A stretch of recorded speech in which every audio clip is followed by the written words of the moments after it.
padre, como a otros, se ha llamado a este río de frontera, que nace en montañas ásperas, hermosas y solitarias, Padre Duero. Con mucha razón, sin duda, porque ha sido a la vez linde, marca, bastión, raya, eje espiritual, defensa y alimento para muchos miles de seres, y durante muchos años. Mas se le podría también haber apodado el río del vino, tanto en las tierras anchas de Castilla como en las soleadas colinas de Portugal. En cierto modo, sus aguas se convierten en vino allí por donde pasan. Y si antaño se le apreciaba sobre todo porque quitaba la sed de pastores, labriegos, hermanos de monasterios y señores de castillos, hoy se le venera sobre todo porque adorna con su nombre algunas de las botellas más santas que se producen en España y en Portugal.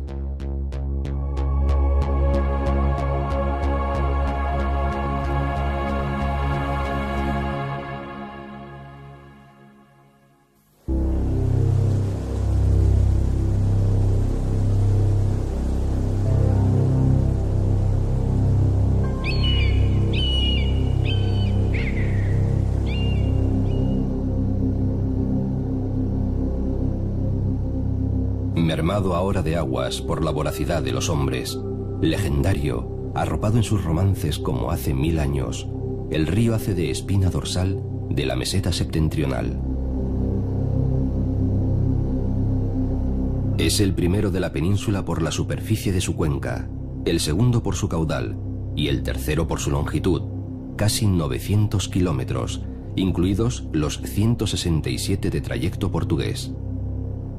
333 afluentes, nada menos, y eso que, por estar situado en un área muy elevada respecto a su entorno, en la alta meseta, ha perdido muchas tierras y muchas aguas posibles.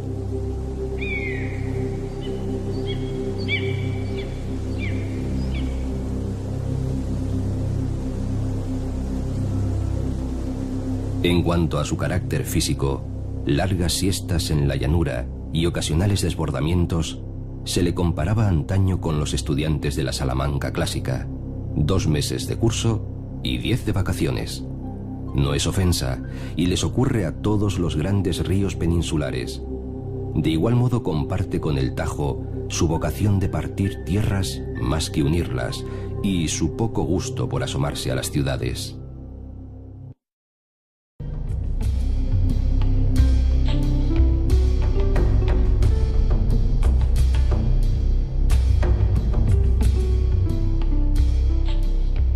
Desde la cumbre del Urbión, en el espinazo de la cordillera, el mundo entero parece al alcance del ojo. Umbrías de pinares, altos neveros, oleaje petrificado, las extensas llanuras del sur, montañas que se despeñan hacia el Ebro y hasta los picachos cántabros. Media España, por lo menos. El poeta Gerardo Diego, que hasta aquí subió en 1927, compuso su mejor soneto con tales elementos. Es la cumbre, por fin, la última cumbre. Y mis ojos en torno hacen la ronda y cantan el perfil a la redonda de media España y su fanal de lumbre. Leguas y leguas alrededor, y dentro de ellas, en el vientre de esas lejanías, todo un mundo de historia y de leyenda, de fe y de supersticiones, de viento y de nostalgias.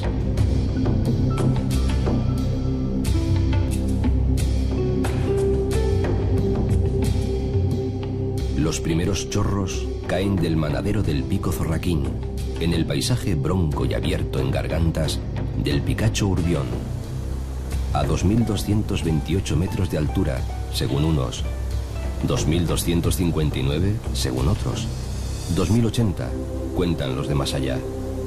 Cómo descubrir la talla de la primera gota de agua.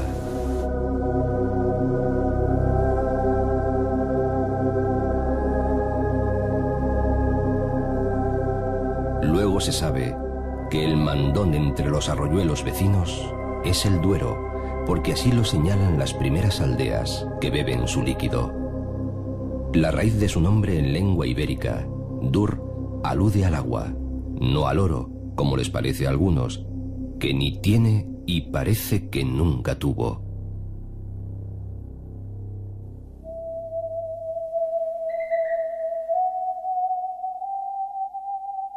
Como si cunas secretas del río fueran, 4 lagunas contemplan con sombríos ojos sus primeros pasos. Extraño contraste de horizontalidad entre las agujas de Urbión. Se llaman helada, larga, del hornillo y negra, que es la más tenebrosa y la más cargada de leyenda.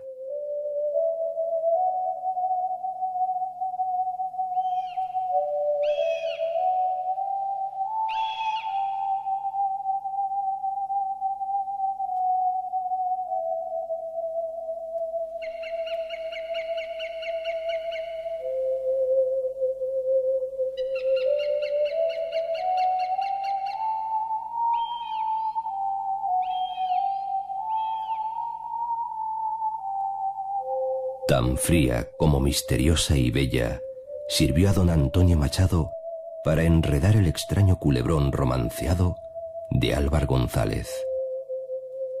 En el espejo del anillo glaciar, ruina cósmica, certificaba Ridruejo, se reflejan juntos la corona de rocas, veteados murallones y los grandes árboles que guerrean con la nieve, el viento y el rayo. Antes de que un frenético torrente caiga en cascada para crear el río Revinuesa, las quietas aguas sombrías sobrecogen al que a ella se asoma. Por eso, los pinariegos y los pastores han llenado esta laguna de magias y asombros, de leyendas y de espantos.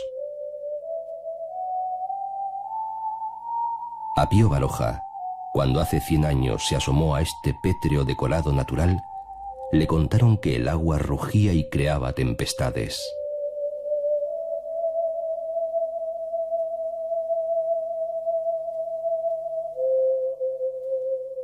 El mismo Machado describe el paraje con tétricos versos.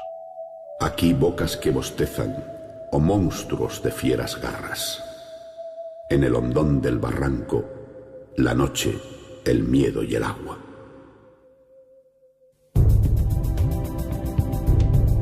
Para encontrar el primer caserío de su viaje, Duruelo, el río ha tenido que dar ya un salto de 700 metros de altura. En medio de un mar de pinos albares y negrales, entre algunas manchas de robles y hayas, y junto a húmedos pastos, por Covaleda parecen poner puertas al campo.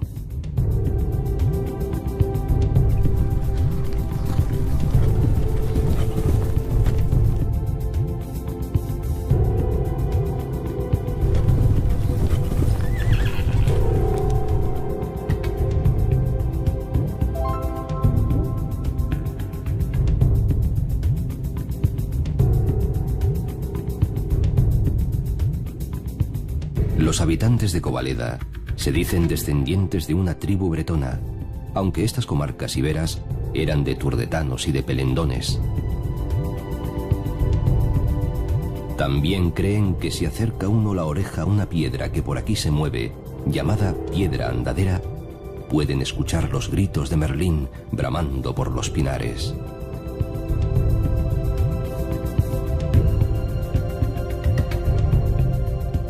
Allá arriba, Urbión relumbra. Nieve en mayo y en enero.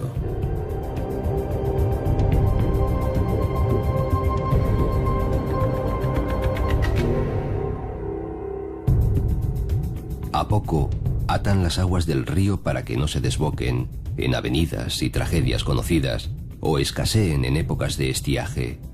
El embalse, que se cerró hace medio siglo, parece un espejismo, y en ocasiones su apostura provoca envidia a las lagunas de arriba. Incluso tiene playa para veraneantes. Se llama Cuerda del Pozo, pero los vecinos se empeñan en decirle de la Muedra, porque ahogó a una aldea con ese nombre, tal vez como fúnebre homenaje.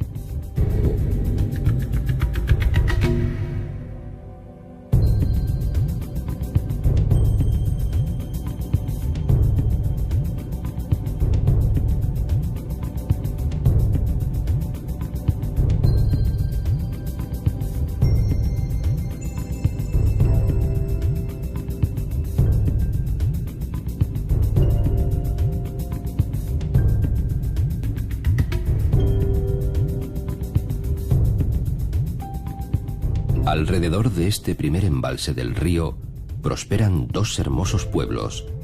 Molinos de Duero, tan pequeño, exhibe aún una docena larga de casonas y palacios con 300 o 400 años de vida. Y ello porque entonces era plaza de paso en las carreterías reales de Castilla. Aseguran que más de 20.000 bueyes se alimentaban en sus prados. Maderas y lanas redondeaban el beneficio.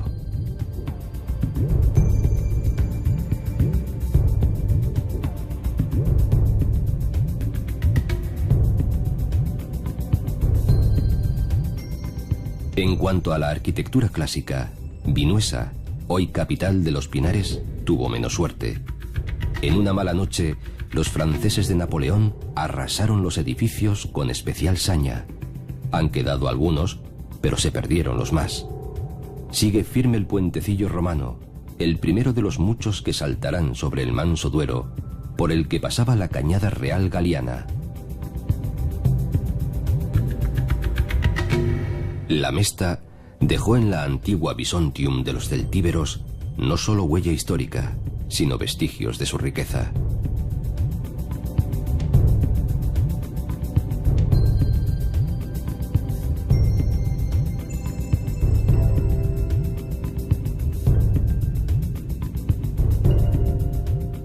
Tranquilizado, más sereno, el río busca la ciudad de Soria por paisajes apenas mancillados. Esta región de los Pinares, aunque rica, apenas estuvo poblada durante los 2 siglos largos de dominación musulmana sobre las plazas del Duero, ni tampoco cuando volvió a manos cristianas. Fue, a lo más, tierra de paso, un tanto tenebrosa y fría, cazadero medieval de los Trastámara y sus parientes, visión efímera de ovejeros trashumantes. La madera y el turismo la mantienen hoy animada y pujante.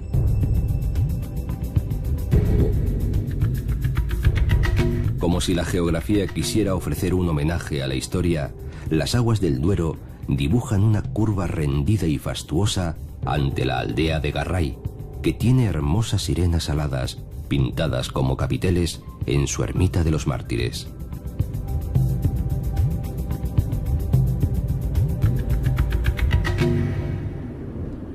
Homenaje callado y perenne, porque Garray es Numancia.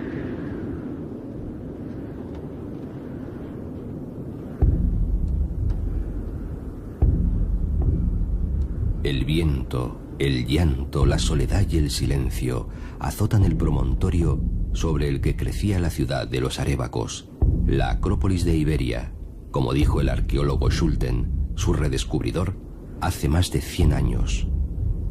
El solar de la patria, donde se consumó una buena dosis de dignidad humana y de amor a la libertad, según Ortega. Cobijo de la historia, la leyenda, el recuerdo, las cenizas.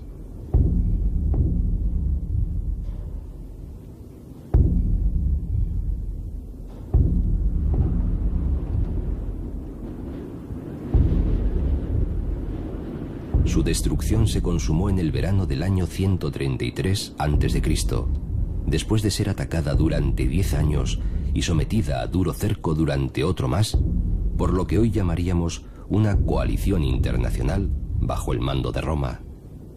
Los pocos que no murieron durante el asedio se ofrecieron a las llamas o fueron vendidos como esclavos. El general Escipión mandó echar sal sobre las ruinas.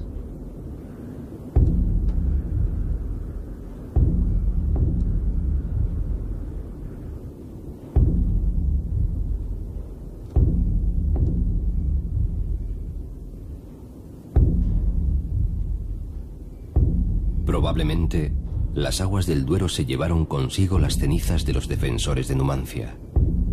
Claro que los ríos cuentan con la ventaja de no poseer memoria, ni siquiera de sí mismos.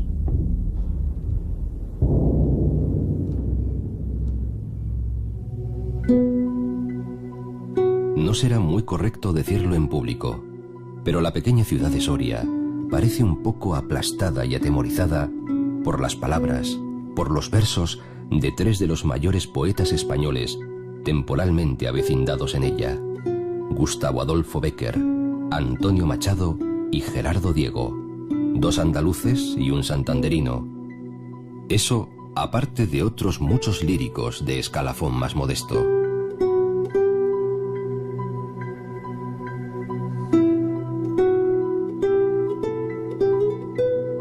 Soria, la que de pronto visita el Duero con el ineluctable trazo de la corva ballesta de un arquero. Aparte el daño de unas cuantas construcciones estentóreas e injustas, más las consiguientes profanaciones y derribos innecesarios, ¿qué encuentra aquí el río por encima de su cauce manso? Nos hundiremos un poco en el pasado, en Antonio Machado, siempre tan negativo con esas tierras. La cigüeña en el campanario. Una ciudad dormida y fría. Sombrío el campo, mudo. El viento contra los chopos. En la lejanía, la montaña. El olmo viejo, centenario. Diego encontraba poco más tarde un paisaje mineral, planetario, telúrico. Ciudad pequeña y alta, sobre la que sopla un viento redondo, con nieve menuda que siempre viene de cara. Se encoge el corazón de Soria en un collado, el que ha dado nombre a su calle más ilustre, entre 2 cerros enfrentados. Aunque sin excesos, se ha ido esponjando aquí y allá con hallazgos nuevos que no empañan, sin embargo, aquel aire medieval que fascinó a los románticos.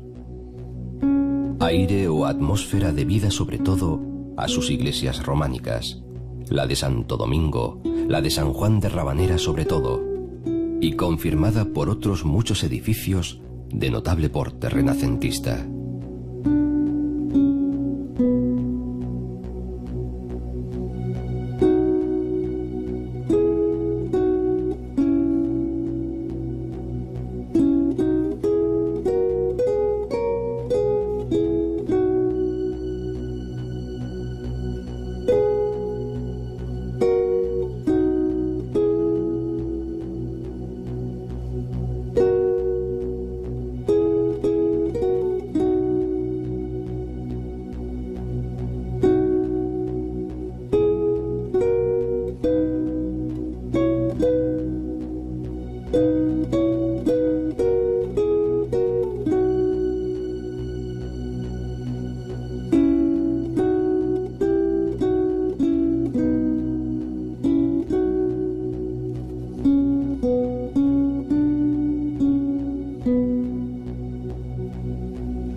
Sobre una antigua colegiata, guardada por los agustinos, se levantó, allá por el siglo XII, en los días de la reconquista de Alfonso I el Batallador, la concatedral de San Pedro. De esa época es su hermoso claustro románico, obra mágica de canteros influidos por la escultura de Silos.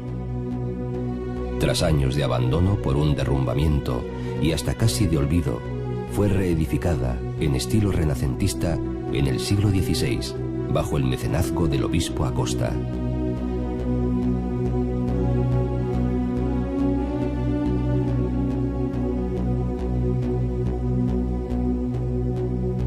Pero quizás el alma más íntima y secreta de Soria se encuentra extramuros, a orillas del río, en su ribera izquierda.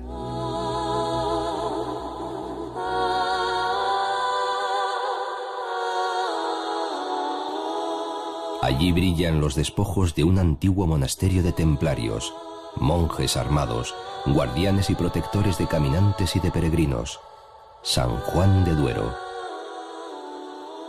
Al pie del Monte de las Ánimas, por cuya posesión hubo una batalla mágica que Bécquer relató con mucho aparato, las doloridas y emocionantes ruinas son uno de los ejemplos más hermosos del arte románico español.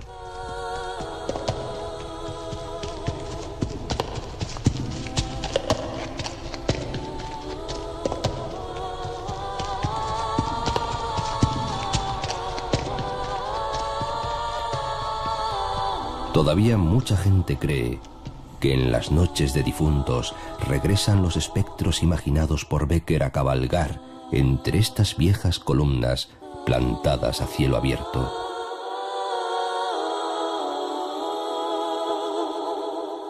Luego, según Machado, esos chopos del río que acompañan, con el sonido de sus hojas secas, el son del agua cuando el viento sopla.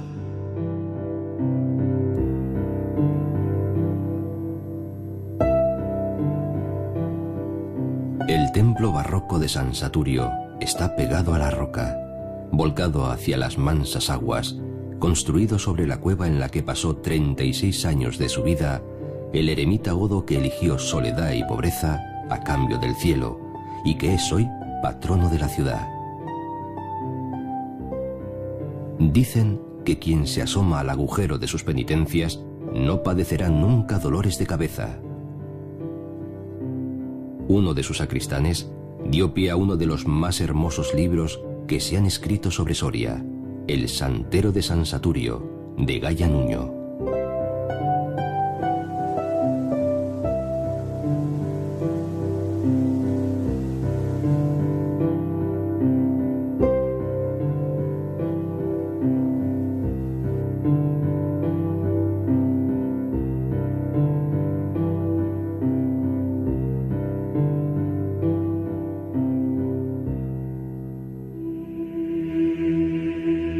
El río, que apenas ha rozado la piel del cuerpo de Soria, continúa su viaje hacia la llanura, rumbo sur, a través de los campos trigueros de Gómara, que antaño disputaron mucho aragoneses y castellanos. Las aguas no pueden pararse a escuchar las leyendas que Bécquer arrancó de estos parajes, pues les aguardan las murallas y puertas de la fortificada Almazán, sonora villa un poco levantada sobre el terreno. Es antigua y famosa encrucijada, aposento ocasional de reyes, como los católicos, plaza en históricas disputas. Estuvo por lo mismo llena de iglesias, de hospitales y monasterios. En uno de ellos murió el fraile Tirso de Molina.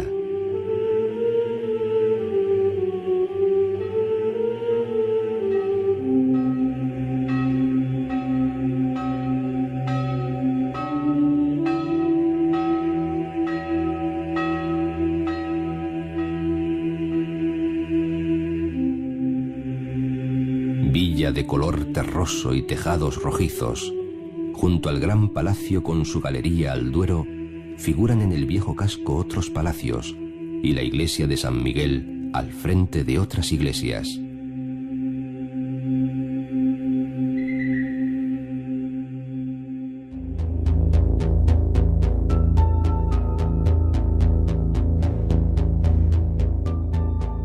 En el borde norte de estos montes de pinos y tierras desdeñadas, solitarias y apartadas del Duero, resiste con orgullo uno de los pueblos más insólitos de España, Calatañazor.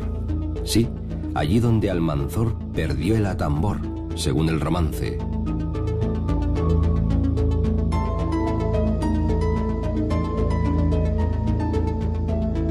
Sería quizás inútil, 1000 años más tarde, husmear entre las rocas blanquecinas de los solitarios cerros o entre el trigo de los valles enrojecidos por las amapolas. Inútil hurgar en rincones de castillos ruinosos e iglesias románicas apenas recuperadas, tantear sobre el polvo de los ondulados caminos que suben y bajan. Aquí están, al menos, los ecos de lo que sucedió a comienzos del verano del año 1002, cuando el poderoso general Almanzor hubo de dar cabo forzoso a su última aceifa de ave rapaz. Aquel caudillo musulmán, español nacido en la Axarquía malagueña, conspirador y usurpador, más de 30 veces, 2 por año, subía a tierras cristianas y las arrasaba a fuego y sangre para llevarse todo lo que podía: el oro de Barcelona, las campanas de Compostela, las reliquias santas de León y Oviedo. Recién cumplidos sus 62 años, regresaba aquel verano de una batalla ganada, y por aquí pasó, moribundo, portado en angarillas. No coinciden la leyenda y la opinión de los eruditos. ¿Hubo o no hubo batalla en este espacio que se llama un Valle de la Sangre? ¿Fue la enfermedad de la gota o lanzazo certero lo que causó su desdicha? Arrastraron el cuerpo herido por estas cañadas, y el victorioso de Dios, el gran enemigo de la España cristiana, acabó muriendo en Medinaceli, al pie de uno de cuyos cerros fue enterrado en secreto. Al margen de sus historias y de sus leyendas, el largo Valle de la Sangre, que se extiende casi hasta las puertas del hoy Parque Natural del Cañón del Río Lobos, es un paraje de apacible serenidad y silenciosa belleza. El castillo de Calatañazor pudo ser moro o cristiano, o ambas cosas, mas el pueblo, ínsula perdida para Dionisio Ridruejo, ha guardado su mito durante un milenio. Incluso para el cine, ya que Orson Welles quiso retratar sus chimeneas cónicas, sus rincones mágicos, los muros de la iglesia románica, en su película Campanadas a medianoche.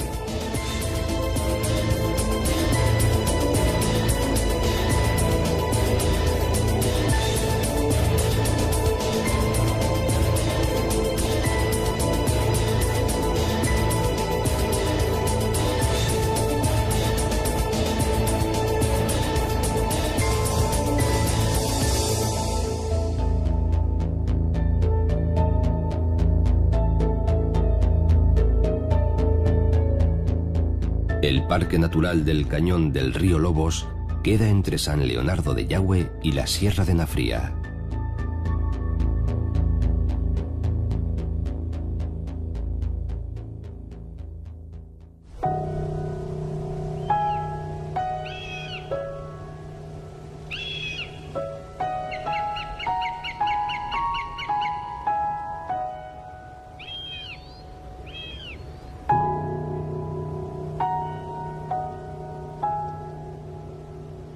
Muy oculto, desconocido hasta no hace mucho, es uno de los parajes más hermosos de una Castilla menos desértica y llana de lo que suele decirse.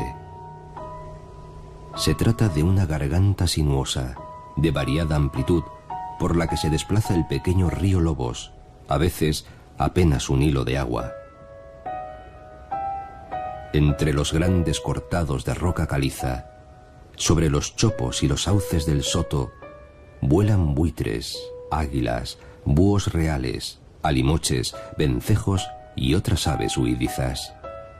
Sus sombras penden sobre una vegetación asombrosa.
La bella ermita románica de San Bartolomé, esotérica para algunos a causa de ciertas inscripciones en sus muros, preside, en fin, las frescas soledades de este Tajo. Aseguran que los templarios le concedieron una mágica ubicación entre los extremos oriental y occidental de la península.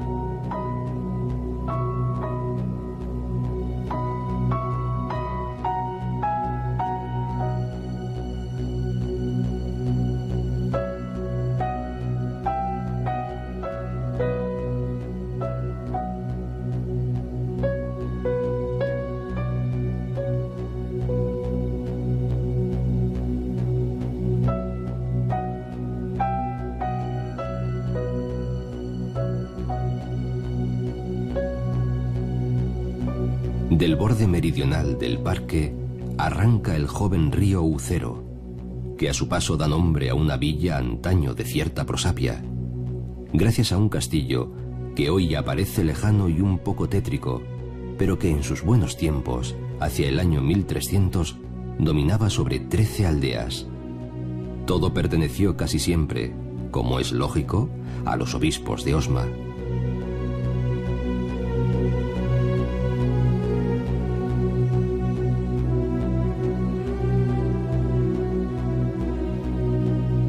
Sigue el río entre oscuras laderas de pinos y sabinas, que por aquí llaman también enebros, tesos romos de piedras blanquecinas, trigales, reductos de carrascas o monte bajo, riachuelos enjutos, valles cultivados y pueblos pequeños, muy pequeños, con la amenaza del olvido sobre sus honorables vestigios. Pueblos pequeños, pero no todos, pues enseguida aparece, una legua al sur del río, entre arboledas y colinas resecas, la nobilísima villa de Berlanga de Duero, junto al curso lento de su afluente el Escalote, que cruza entre profundo y frío Tajo.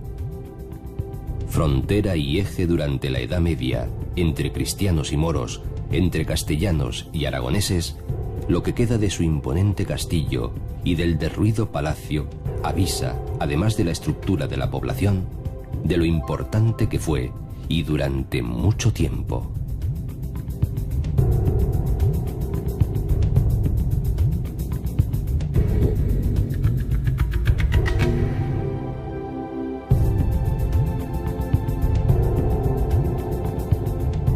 La villa, de la que fue primer señor Mioci don Rodrigo, por generosidad del rey Alfonso VI, y patria después del obispo de Panamá y descubridor de las Islas Galápagos, Fray Tomás de Berlanga, mantiene hoy, con mucha dignidad, su empaque arquitectónico e histórico.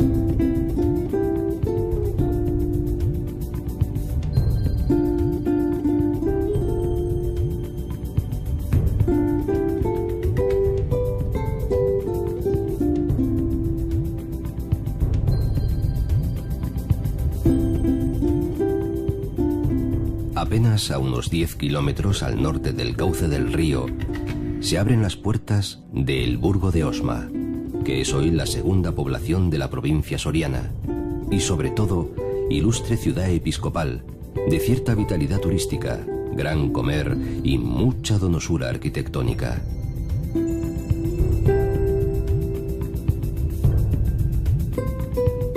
El Burgo, propiamente dicho, y la ciudad de Osma descienden directamente de la vieja Ushama Arevaca, cuyos huesos de piedra brillan todavía sobre un cerro próximo, sin que haya mucho interés público por reordenarlos y organizarlos. Ushama resplandecía ya cuando llegó Roma y prosperó aún más como etapa fundamental en la vía que vinculaba Zaragoza con Astorga.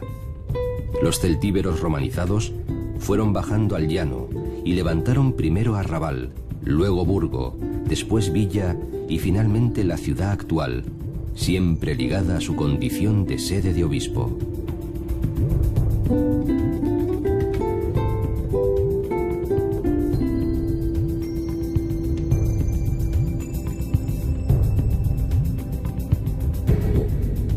Por eso, gran parte de lo que hoy encontramos en el Burgo de Osma está relacionado con la iglesia. La espléndida catedral románica, gótica y barroca al mismo tiempo, sobradamente llena de tesoros.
enormes palacios de clérigos, calles asoportaladas, buenas plazas, casonas, hospitales, mercados e iglesias, e incluso una antigua y recia universidad, la de Santa Catalina, construida en el siglo XVI durante nuestro Renacimiento.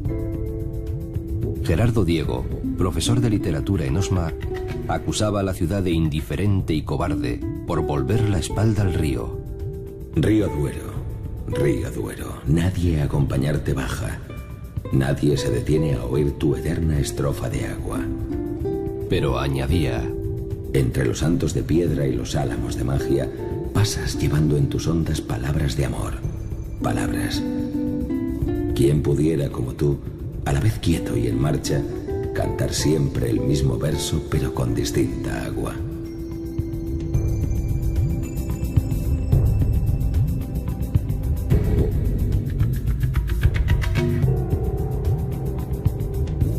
A la vez quieto y en marcha, el Duero alcanza enseguida sus primeros grandes laureles vinícolas.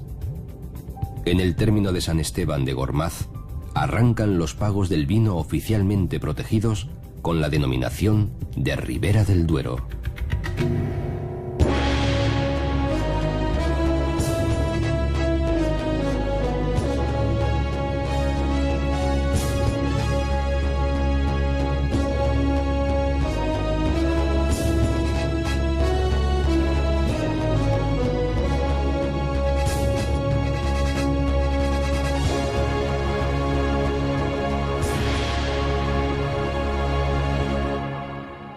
San Esteban de Gormaz, antigua e histórica puebla alzada sobre el río, parece asentada en 3 escalones. En el más alto estarían las ruinas de su castillo, en el segundo la iglesia del Ribero, y en fin, más abajo, la iglesia también románica de San Miguel, con su famosa galería porticada. Del recio caserío dice el poema del Cid que es una buena ciudad, y de sus habitantes, que siempre mesurados son. No mentía.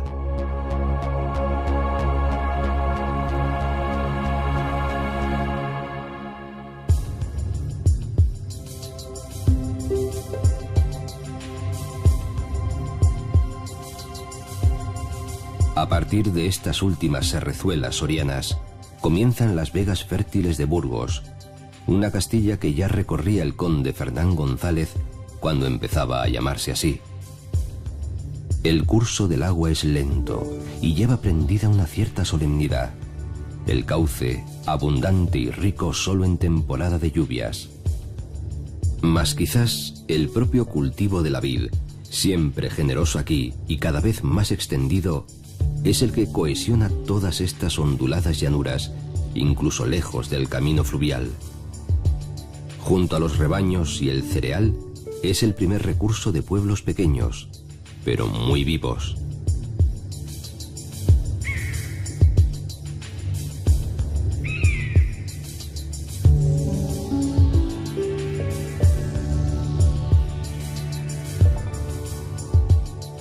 Sin ganas de ocultarse, rodeado de chopos robustos, el río se acerca al monasterio de la Vid, ya en tierras burgalesas, advocación de la Virgen, que desde luego no esconde ningún secreto.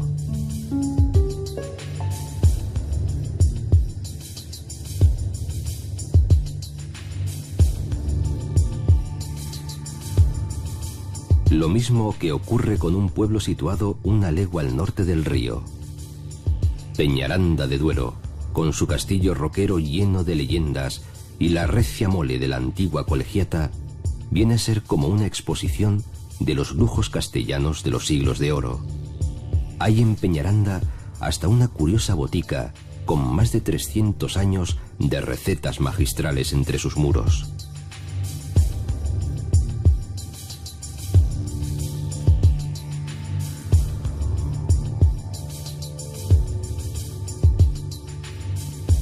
La ciudad de la Peña y el río, como señala su nombre céltico, nace cuando Castilla misma, en las primeras repoblaciones del siglo X, sobre un solar prehistórico. Aquí empieza ya la transición entre la ribera y la sierra. El Duero va entrando parsimonioso y solemne por la fértil vega burgalesa en la única ciudad realmente industrial de todo su recorrido, Aranda. Aranda de Duero, claro.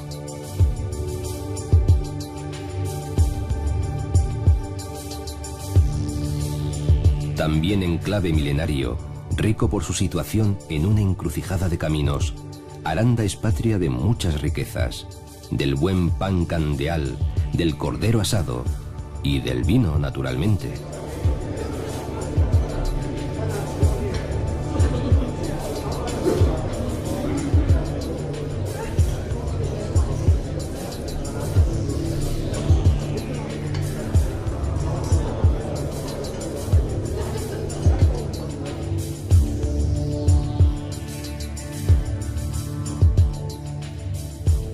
Todas estas tierras del sur burgalés quedaron muy pronto libres de moros invasores hacia el año 910, y Aranda logró mantenerse como villa libre bajo el manto del obispo de Osma, aunque no sin recelos hacia el burgo soriano. Incluso llegó a ser corte efímera en tiempos de Enrique IV. Desde hace más de un siglo, su vega de tierras fecundas y bien regadas ha alentado no solo abundantes producciones agrarias, sino el establecimiento de mucho comercio, cuyos frutos principales son hoy el vino y los lácteos. Luego, a ese comercio tradicional se añadirían fábricas y talleres, hasta el punto de convertirla en uno de los enclaves más prósperos de la comunidad castellano-leonesa.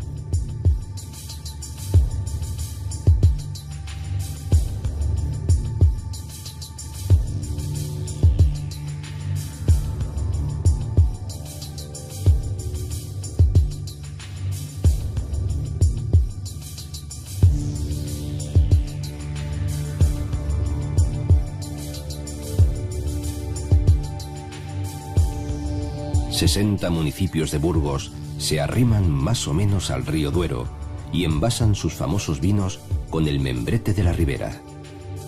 Pero el río va desangrándose por tan vasta vega con pozos y canales.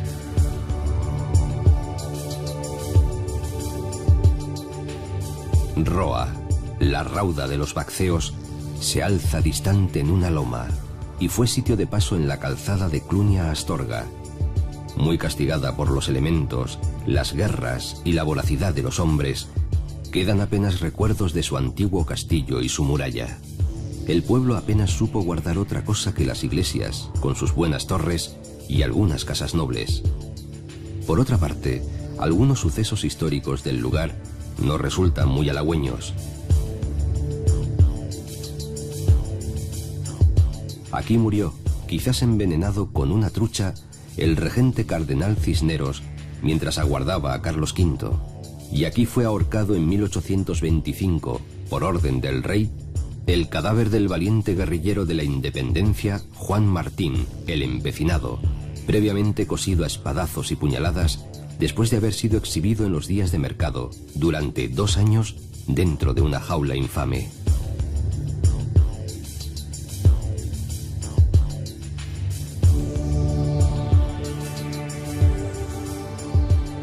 Hacia el sur, buena parte del último tramo de la vega burgalesa y media docena larga de pueblos que parecen ensimismados en sus soledades, casi todos henchidos de vino.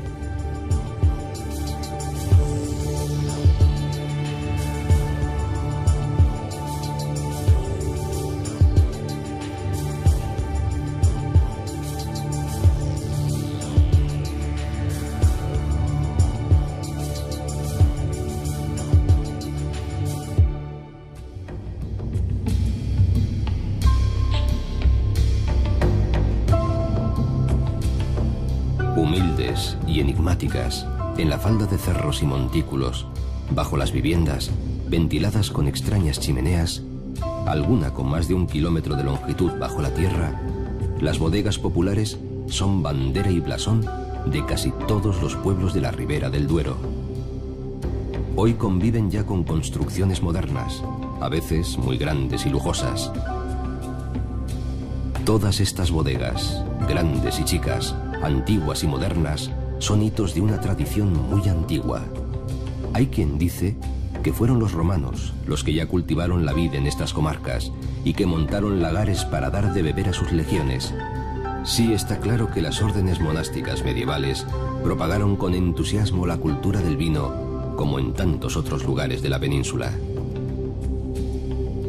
El vino ha estado tan integrado en la historia de Castilla que sus propias crisis han correspondido a crisis sociales y culturales. La filoxera de finales del siglo XIX se unió a la pérdida de las últimas colonias ultramarinas y dejó sin vino a toda una generación.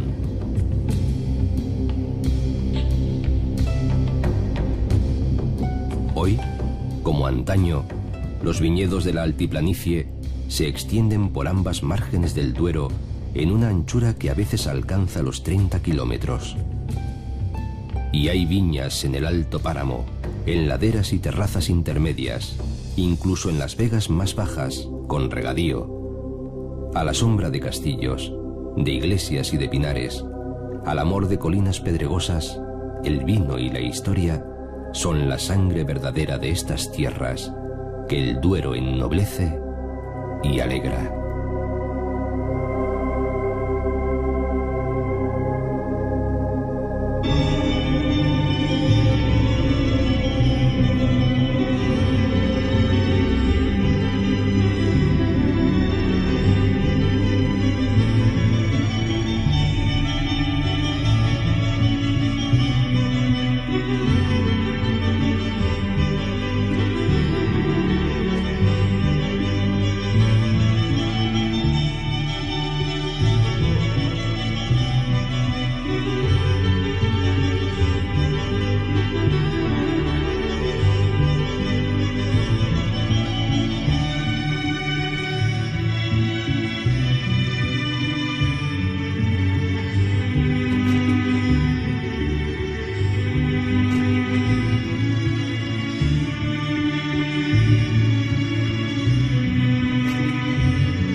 Todo un mundo de historia y de leyenda, de fe y de supersticiones, de viento y de nostalgias.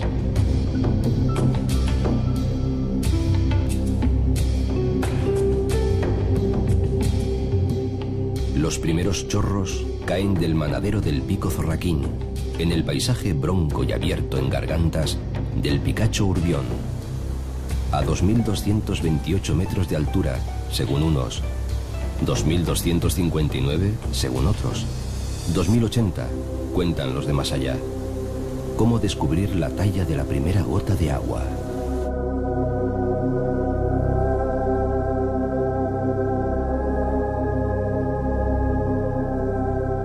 Luego se sabe que el mandón entre los arroyuelos vecinos es el Duero, porque así lo señalan las primeras aldeas que beben su líquido.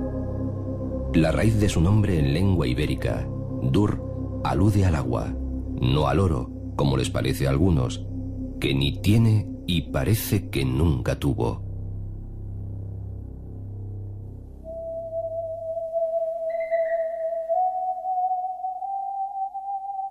Como si cunas secretas del...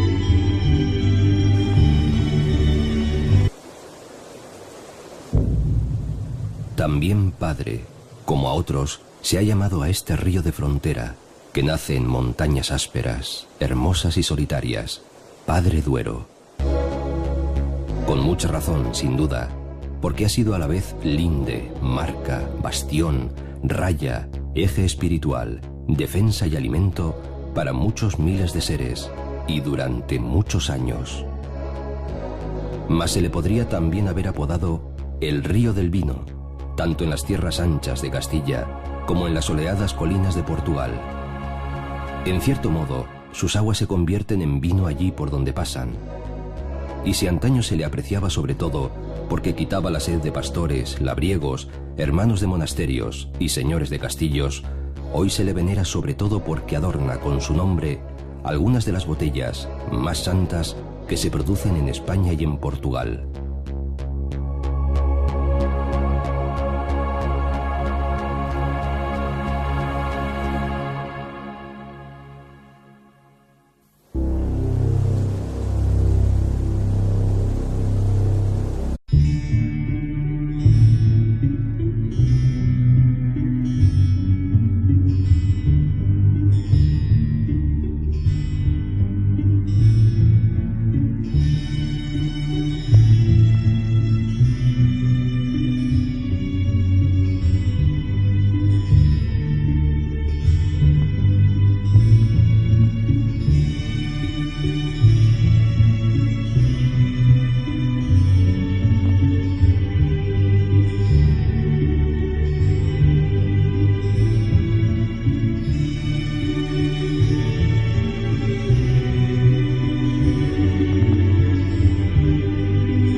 vacaciones.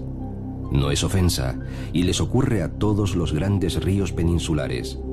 De igual modo comparte con el Tajo su vocación de partir tierras más que unirlas, y su poco gusto por asomarse a las ciudades.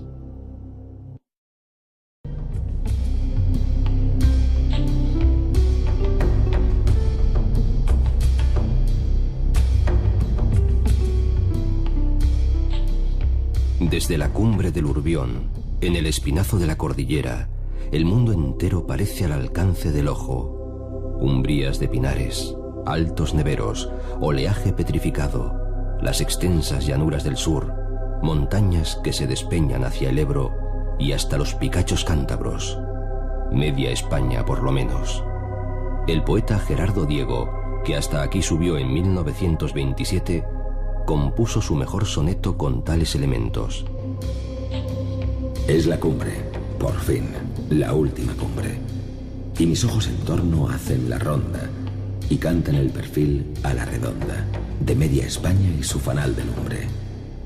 Leguas y leguas alrededor, y dentro de ellas, en el vientre de esas lejanías,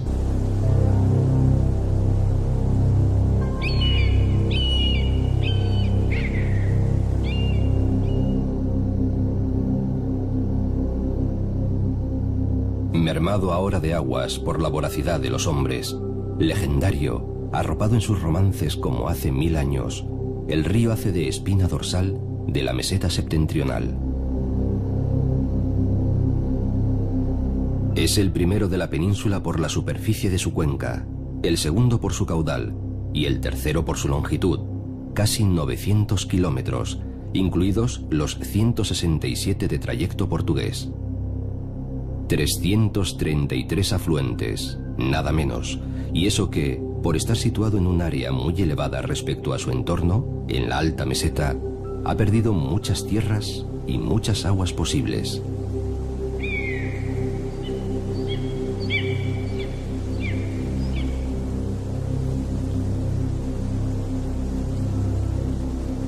En cuanto a su carácter físico, largas siestas en la llanura y ocasionales desbordamientos, se le comparaba antaño con los estudiantes de la Salamanca clásica, 2 meses de curso